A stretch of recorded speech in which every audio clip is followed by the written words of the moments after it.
미래를 보는 창, JTB. 안녕하세요. JTB 제이입니다. 오늘은 백신 보급 가속도에 시장도 움직인다라는 주제로 진행하려고 합니다. 저번에 영상에서 언급했듯이 우리나라 백신 접종 같은 경우에는 이제 최근 본격적으로 접종이 시작이 됐고, 일평균 40에서 50만 건 정도 예상이 된다라고 언급을 해드렸습니다. 당연히 이에 따라 백신 보급으로 인해서 발생할 여러 가지 그 소비 관련, 그 시장이 조금 핫해질 것 같다라고 이제 말씀을 드렸는데, 일단 최근 업데이트 내용을 보면은 질병관리청에 나와 있는 데이터 기준으로 봤을 때 어제 같은 경우에는 6월 1일이죠. 어제 같은 경우에는 56만 건이 좀 넘게 진행이 됐습니다. 그래서 아마 이 이후에도 최소한 40에서 50만 건 사이 정도 평균적으로 이렇게 좀 접종이 이루어지지 않을까라고 생각이 되고, 그리고 하반기에는 백신 확보가 더 가속도가 붙을 것 같거든요. 그래서 일평균 접종 건수는 이보다 점진적으로 좀 늘어나지 않겠느냐. 최대 100만 건까지도 늘어날 수 있는 그런 상황을 우리가 좀 맞이할 것 같습니다. 그래서 결과적으로 이런 환경이 지속이 되면 저번에 언급해드렸듯이 여행, 그리고 레저, 그리고 뭐 캠핑도 다 포함이 됩니다. 그리고 그 외 소비 관련들, 뭐 식료품도 대표적인 예시죠.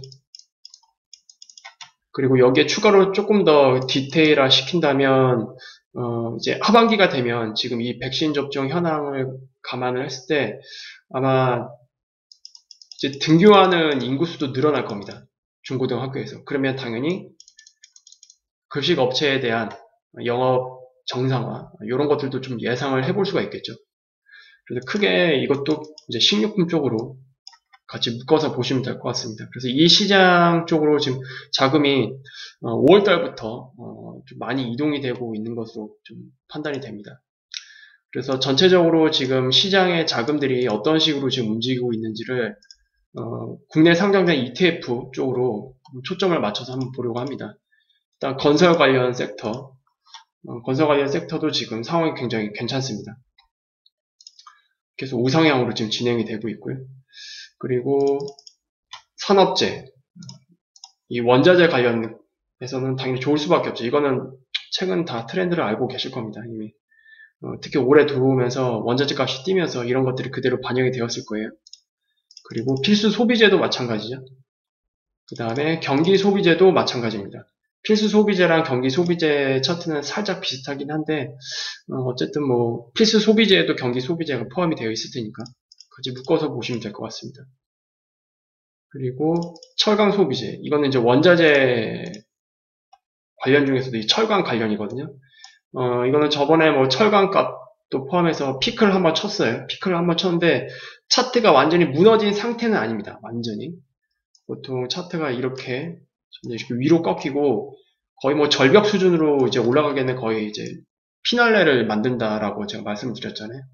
최종적으로 이 추세까지 무너뜨리게 되면은 철강 소재 관련 쪽은 일단 한풀 꺾였다라고 보시면 될 것 같아요. 근데 아직 요거까지는 꺾이지 않은 상태이기 때문에 다시 한번 이렇게 올라갈 수 있는 그런 에너지는 아직까지는 가지고 있습니다. 최종적으로 요 추세를 한번 봐야 될 것 같아요. 그리고 개인적으로 원자재 같은 경우에는 6월 달이 거의 마지막이지 않겠느냐라고 좀 예상을 하고 있는데 한번 보죠. 어떻게 되는지. 그리고 이커머스 쪽은 아무래도 소비 관련 쪽이죠. 소비 관련 쪽인데 뭐 기존에도 코로나 때문에 이커머스 쪽은 수혜를 많이 받았어요. 소비 패턴이 이쪽으로 많이 넘어왔기 때문에. 근데 백신 보급이 확대됨에 따라서 이커머스가 계속 수혜를 받을 가능성, 이거는 계속 연결이 되어 있다고 보시면 될 것 같습니다. 그러니까 이커머스 같은 경우는 코로나가 일어난 것 자체도 호재고, 그리고 백신 보급도 호재고, 이렇게 연달아 시장이 좀 좋을 수밖에 없는 그런 상황이네요. 그리고 자동차 같은 경우에는 특히 시총 상위주에 속하기도 하고, 많은 사람들이 아마 투자를 좀 하셨을 거예요. 특히 1월 달에 지수가 이제 피날을 만드는 그 과정에서 여기에 좀 많이 들어오셨을 겁니다. 여기는 또 전기차, 수소차 이런 것들도 다 묶여 있죠. 그런데 지금 이쪽에는 특히 차량용 반도체 쇼티지 문제, 이런 문제들 때문에도 지금 해결해야 될 문제가 좀 있습니다. 그래서 차트가 지금 꺾여 있고 이쪽에 자금을 많이 투입하신 분들은 아마 지금 손실 중이시거나 아니면 별다른 재미를 못 보고 계실 가능성이 커요, 지금. 그래서 이 문제가 좀 단기적인 이슈로 보긴 하는데 이번 여름 있죠? 여름을 기준으로 해서 상황이 점점 나아지지 않을까라고 저는 개인적으로 보고 있긴 합니다. 일단 뭐 요거 같은 경우는 이제 기관 수급이거든요. 기관 수급. 기관들 같은 경우에도 1월 달부터 털기 시작했어요. 이렇게 급등이 나오면서 기관들은 수익 실현을 했고 이것들을 다 개인이 그냥 다 받아갔죠. 꼭지에서. 지금 그런 상태인데 기관이 이제 다시 살짝 고개를 들고 있는 모습을 보여주고 있긴 하지만 좀 상황을 보긴 해야 될 것 같습니다. 그리고 이제 반도체 쪽. 반도체 쪽도 좀 마찬가지죠. 흐름이. 반도체 또 좀 일단 첫 번째 추세는 이탈을 한 상태인데 요거를 이탈을 하게 되면 반도체 사이클은 끝입니다. 요거를 이탈을 하게 되면 굉장히 위험하고요. 어쨌든 단기적으로 올라왔던 이 추세 자체는 꺾였고 일단 1월달 이후 그리고 4월달 이때쯤에 피크를 한번 치고 나서 이렇게 내려오고 있는 상황인데 자동차보다는 그래도 조금 나아 보여요. 상대적으로. 근데 우리가 삼성전자를 생각을 하면 삼전을 생각하면 조금 달라질 수는 있긴 하죠. 삼성전자는 우리나라 시총 1위 주이기도 하고 그리고 공매도가 부활하고 난 이후에 우리나라 파생 시장이랑 좀 많이 엮여 있습니다. 삼성전자 수급 같은 경우는. 그래서 삼성전자는 어떤 삼성전자가 가지고 있는 고유의 펀더멘털보다는 이런 메이저들의 그 파생 시장에 대한 포지션 이런 거에 좀 많이 묶여 있을 가능성이 좀 큽니다. 이 이후로도. 그래서 바스켓 매매가 좀 많이 나올 거예요. 바스켓 매매. 그래서 어떤 특정 구간에서는 메이저들의 전략 때문에 삼성전자의 펀더멘털과는 무관하게 그냥 매도가 쭉 나올 수도 있고요. 그리고 갑자기 매수가 쭉 나올 수도 있습니다. 그래서 특히 외국인 매매 패턴을 좀 잘 보시면 좋을 것 같습니다. 삼성전자 같은 경우에는. 아마 작년 3월 이후에 주식시장에 처음 들어오신 분들 같은 경우는 좀 어려울 거예요. 지금 이런 이 상황 자체가. 이렇게 좋은 기업인데 왜 하락을 하지? 그리고 지금 장기적으로 봤을 때는 1월 달부터 쭉 기간 조정 장세잖아요. 거기서 아마 좀 상대적 박탈감을 좀 많이 느끼셨을 수도 있을 겁니다. 그것 때문에 더 힘들 수도 있을 거예요, 아마. 이런 것들은 어쨌든 좀 경험적인 측면으로 좀 받아들이시고 좀 공부 차원으로 좀 이해를 하셔야 될 것 같습니다. 우리나라 시장 자체가 지금 구조적으로 그럴 수밖에 없는 상황이라는 거 좀 이해를 하셨으면 좋겠고 2차 전지도 재미없습니다. 보통 시총 상위주에 지금 보면은 반도체 그리고 자동차 그리고 2차 전지 이게 지금 가장 주요 섹터로 묶여 있잖아요. 시총 상위주에서. 근데 지금 시총 상위주 섹터들이 다 재미가 없어요. 1월 이후부터.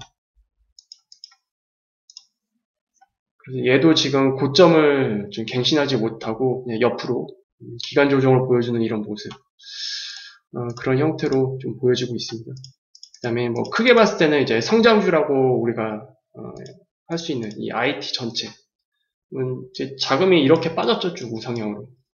그래서 거꾸로 이런 것들 있잖아요. 소비재라든지 그 다음에 원자재라든지 그 외에 뭐 소비 관련 섹터들 이런 섹터를 보면 최근 보면 막 급등이 나오는 것들도 많잖아요. 그래서 크게 봤을 때는 성장주 그리고 기존의 시장을 주도했던 시총 상위주 있잖아요. 섹터 2차 전지, 반도체 그리고 자동차 여기서 자금이 쭉 다 빠져나왔구나. 그리고 이런 것들이 다 이런 소비 또는 경기 민감주 이쪽으로 다 들어갔구나. 이렇게 좀 이해를 하시면 될 것 같습니다. 그래서 지금 시장은 특히 올해 2021년 시장은 투자보다는 트레이딩이 좀 요구되는 시장입니다. 그리고 좋은 섹터 안에서도 적절한 트레이딩이 수반되지 않으면 수익을 좀 반납할 수 있는 그런 장세가 연출이 될 것 같아요. 이런 거는 뭐 이후에 시장이 좀 크게 방향이 우상향으로 만약에 딱 결정이 됐다. 그렇다 할지라도 크게 바뀌진 않을 것 같습니다.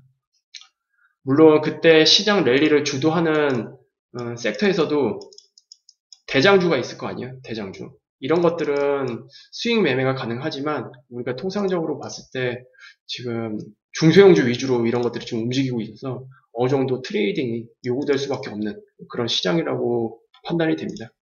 그리고 롱숏 포지션이 이제 부활된 이후에 확실한 실적 성장이 담보되지 않은 주식에 대해서는 특히 시총 상위주에 좀 많이 묶여 있거든요. 이미 선반영이 많이 되어 있기도 하고요.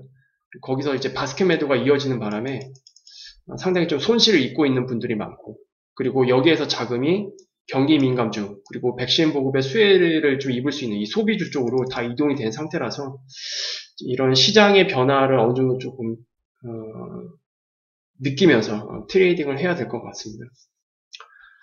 그리고 지금 여기 말씀드렸던 이 경기 민감주나 백신 보급 수혜를 입을 이 소비주 안에는 다양한 섹터가 있습니다. 여행, 레저, 뭐 식료품, 뭐 급식 관련 뭐 이런 거 많이 다양한 갈래로 좀 나뉘어져 있는데 이게 지금 다 중소형주 쪽에 많아요. 중소형주 쪽에. 그렇다 보니까 변동성 자체가 기존 시총 상위주에 비해서 클 수밖에 없습니다. 당연히 트레이딩을 더 요구하게 만드는 그런 장세라고 보시면 됩니다. 그리고 제가 방금 말씀드렸던 이쪽 섹터 안에서도 순환매가 굉장히 빠르게 진행이 되고 있어요. 그래서 각 종목별로 보유 라인 관리가 굉장히 중요합니다. 이 섹터 자체가 전망이 좋다 할지라도 보유 라인 관리가 안 되면 수익 다 반납하거나 오히려 손실로 다시 전환이 될 수 있는 그런 시장이거든요. 그래서 이런 것들을 좀 잘 체크를 하셔가지고 굉장히 대응이 중요하다라는 그 점을 좀 인지하고 시장을 보셨으면 좋겠습니다. 그래서 좀 결론을 좀 말씀을 드리자면 일단 제 개인적인 판단으로는 일단 시장 전체적으로 수익률 관점에서 체크를 해보자면 저는 여기에 좀 포커스를 맞추는 게 맞지 않을까라고 저는 생각을 합니다. 그래서 저번에 그 여행 레저, 그 다음에 식료품, 그 다음에 뭐 소비 관련된 건 뭐 전자제품들도 다 있죠. 전자기기. 이런 것들 중에서 이미 고가를 막 갱신하고 막 날아가는 거 그런 거를 이제 보라는 게 아니고요. 아직 이 상승 초입에 있는 종목들도 있고 그다음에 상승이 1차적으로 나온 이후에 적절하게 눌렸다가 다시 고개를 들고 있는 애들도 있습니다. 이미 급등해서 많이 쭉 올라간 애들은 굳이 쫓아갈 필요가 없어요. 이건 너무 리스크가 높거든요. 리스크가 관리가 좀 어렵기 때문에 그런 것들은 조금 배제를 하고 아직까지도 이쪽에 좀 기회가 있는 종목들이 있으니까 그런 것들 쪽으로 좀 접근을 해보시는 게 리스크 관점에서도 맞지 않겠느냐. 그리고 이게 지금 결과적으로 다 실적 성장이 예상이 되잖아요. 백신이 보급되면 보급될수록 특히 이 서비스 분야 이쪽에 회복이 좀 많이 될 거예요. 그래서 이런 쪽으로 좀 여러분들이 시장을 조금 확대를 해서 보시는 게 수익률 관점에서 좀 맞지 않을까 그렇게 보여집니다. 그렇다고 해서 기존에 뭐 반도체 같은 것들 우리나라 시장을 정말 지탱을 하고 있는 이 반도체 같은 것들을 무조건 안 좋게 본다 이건 아니에요. 반도체 같은 것들이 다 회복이 되려면 지수 자체가 전고점을 뚫고 가는 그런 추세를 만들어야 됩니다. 지금 우리나라 시장 상황에서는. 그래서 특히 지수랑 상관없이 좀 수익률을 안정적으로 관리하기 위해서는 이쪽을 좀 보시는 게 맞을 것 같아요. 지금 이쪽 섹터는 그동안 보신 분들은 아시겠지만 지수 조정 상관없어요. 그러니까 지수랑 무관하게 움직이고 있습니다. 그런 점들을 좀 잘 여러분들이 체크를 하셨으면 좋겠어요. 그리고 여기에 제가 추가적으로 저번에 말씀드렸던 게 백신 여건 이쪽도 여러분들이 같이 세트로 묶어가지고 신경 쓰시면 되지 않을까 그렇게 생각을 합니다. 그리고 꼭 이거 트레이딩이 요구되는 시장이기 때문에 이 부분에 대해서 여러분들이 좀 대응 관점으로 항상 지켜봐야 된다는 거 종목별로 그렇게 보시면 될 것 같아요.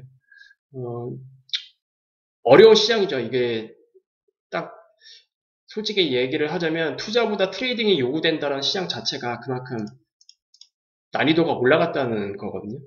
그래서 무리하게 매매하는 거는 일단 안 좋습니다. 기본적으로 트레이딩이 요구되는 시장에서는 잃지 않는 매매가 1순위예요. 그리고 현금을 무조건 막 몰빵해서 현금 비중을 다 써버리는 그런 사태가 되면 대응 자체가 안 되거든요. 지금 시장에서는 반드시 현금 여력이 항상 어느 정도 확보를 해놓고 투자를 해야 됩니다. 그래서 오늘은 이 정도로 마무리 짓겠고요. 유익한 영상이 되셨다면 구독 알람, 좋아요 부탁드립니다. 그러면 다음에 더 좋은 영상을 가지고 찾아뵙도록 하겠습니다. 감사합니다.